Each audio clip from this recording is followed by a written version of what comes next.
জয়গুরু। আজকে নভেম্বরের 12 তারিখ 2024 সালে এই মুহূর্তে আমরা আছি সিলেট জেলার শহরের যে ইকো পার্ক, যেটা পর্যটন কেন্দ্র, টিলাগড় ইকো পার্ক।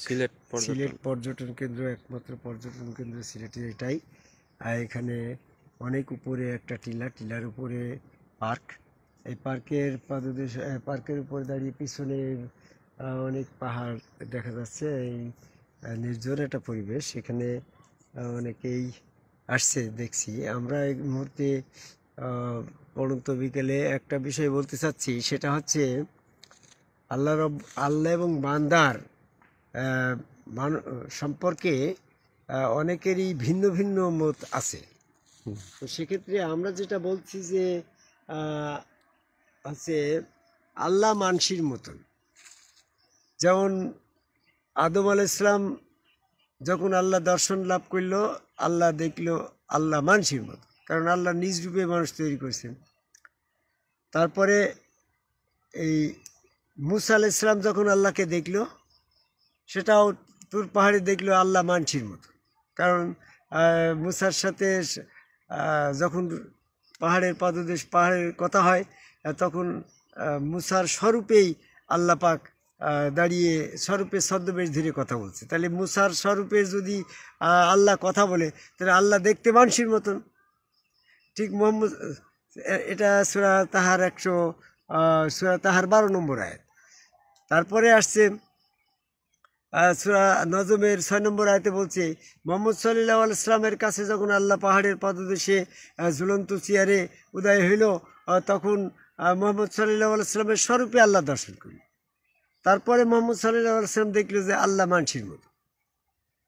মুহাম্মদ সাল্লাল্লাহু আলাইহি ওয়াসাল্লামের স্বরূপে আল্লাহ দর্শন করা মানে মুহাম্মদ সাল্লাল্লাহু আলাইহি ওয়াসাল্লাম তো মানুষ, তাহলে মুহাম্মদ সাল্লাল্লাহু আলাইহি ওয়াসাল্লামের স্বরূপ ধরে, স্বরূপের ছদ্মবেশ ধরে আল্লাহ তখন কথা বলে। তাহলে মূলত এটা ইতিহাস পাওয়া গেল কি আল্লাহ মানসির মতো।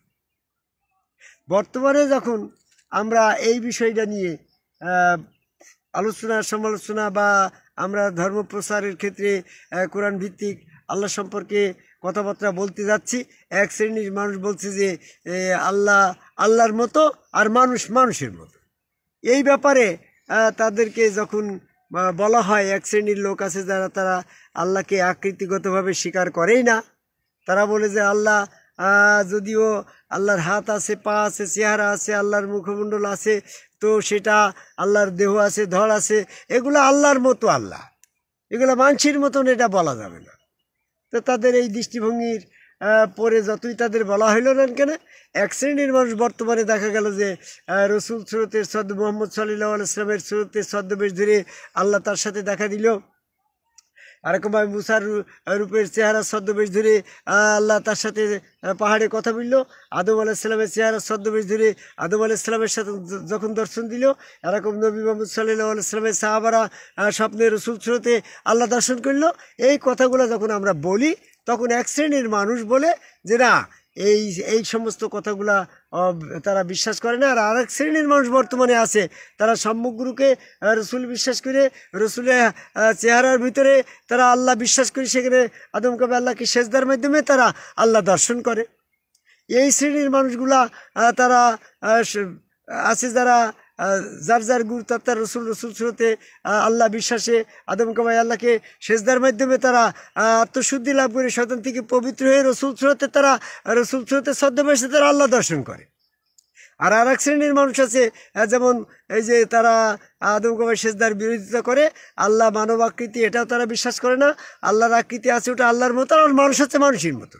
এই ধরনের বিশ্বাসী যারা বর্তমানে আছে, যেমন বাংলাদেশে জামাত ইসলাম, চরমুনা, ফুরফুরা, মানিকগঞ্জ, আটুসি, দেওয়ানবাগ, হেফাজত ইসলাম, আরও যারা আছে হিজবুত তাহির, তোমার 5 ওয়াক্ত জুমা জামাতধারী, এই ধরনের কিছু মানুষ আছে, মৌলানা মুফতি যারা এরকম মাদ্রাসাপন্থী, তারা বলে আল্লাহর মতো আল্লাহ, মানুষের মতন আল্লাহ নয়। এই শ্রেণীর মানুষের জন্য তারা আবার এমনটা বলে যে যখন এখন এই হাসিবুল চিশতির কথা মতন, তরিকতের লোকের কথা মতন, কোরআনের দৃষ্টিভঙ্গির মোতাবেক যদি আমরা এখন মানব সুরতে আল্লাহ বিশ্বাস করি, যদি আল্লাহ পাক মানব সুরতে না হয়, তাহলে মানব সুরতে আল্লাহ বিশ্বাস করি, তো সেখানে সেজদা দিলে শিরক হয়ে যাবে। আর সেরেক করলে সমস্ত কর্মফল বিনষ্ট হয়ে যাবে, সূরা জুমার 65 নম্বর আয়াত। আর সেরেকের অপরাধ ক্ষমা করা হবে না, সূরা নিসার 48 নম্বর আয়াত। আল্লাহ বলছে তোমাদের ইমানকে জুলুম দ্বারা কুলসিত করো না, এরকম সূরা আনামের 82 নম্বর আয়াত। তোমাদের সেরেক করলে তোমার ইমান কুলসিত হয়, সূরা লোকমানের 13 নম্বর আয়াত। এই সমস্ত আতঙ্কের কারণে মানুষকে সেজদা দেওয়ার এই সমস্ত সেরেকের রিস্ক না নিয়ে আমরা যখন আল্লাহর কাছেই যাব, মৃত্যুর পরে আল্লাহর কাছে যাব না, তখন আল্লাহকে দেখে নেব, তখন সেই আল্লাহ যেমনটা থাকে তেমনটা বিশ্বাস করি, তখন সেজদা করব। এখন হাসিবুল চিশতির কথা মতন মানব স্রোতে আল্লাহ বিশ্বাস করে এত রিস্ক নেওয়া যাবে না। তো ঠিকই যখন তাদের কাছে তারা যখন আল্লাহর কাছে যাবে আর আল্লাহ যখন তাদের কাছে আসবে, তখন তাদের এই তাৎক্ষণিক বিশ্বাস কবুল করা হবে না, সূরা আনামের 158 নম্বর আয়াত। তখন তারা দেখে বলবে না, আরে আল্লাহ না মানসির মতনই ছিল, আমরা তখন না দিয়ে বিশ্বাস করিনি, ভুল করেছি। তখন তারা নিজের হস্ত দংশন করে কামড়াতে থাকবে, সূরা ফুরকানের 27 নম্বর আয়াত। তারা তখন বলবে যে আমরা অমুক ব্যক্তির কথা মতন এই রসুলের সঙ্গ ধারণ না করে, ওই পথ অবলম্বন না করে কি ভুলটা করেছি, এরকমভাবে সূরা ফুরকানের 28 নম্বর আয়াত। তাহলে আমরা বলতে চাচ্ছি, যত কিছুই বলি না কেন, এক শ্রেণীর মানুষ আছে যারা গুরুবাদী ধারায় তারা আদম কবে সেজদার মাধ্যমে রসুল সুরতে আল্লাহ দর্শন করে যাচ্ছে, তারা সেদিন আল্লাহ দর্শন করে আল্লাহর পায়ে সেজদা দিয়ে জান্নাতে চলে যাবে। আর এক শ্রেণীর মানুষ যারা এরকমভাবে আদম কবে আল্লাহকে সেজদার বিরোধিতা করে মানবরূপে মানব স্রোতে রসুল স্রোতে আল্লাহ বিশ্বাস না করে, সেদিন যারা দেখবে আল্লাহ মানসি মতন, ওই বিশ্বাস তাদের কোনো কাজে আসবে না।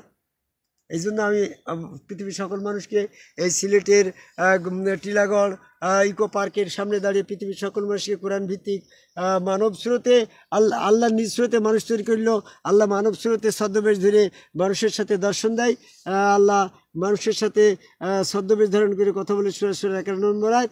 কাজেই মৃত্যুর পূর্বেই আল্লাহর আহ্বানে সাড়া দেওয়া সূরা 13 নম্বর আয়াত।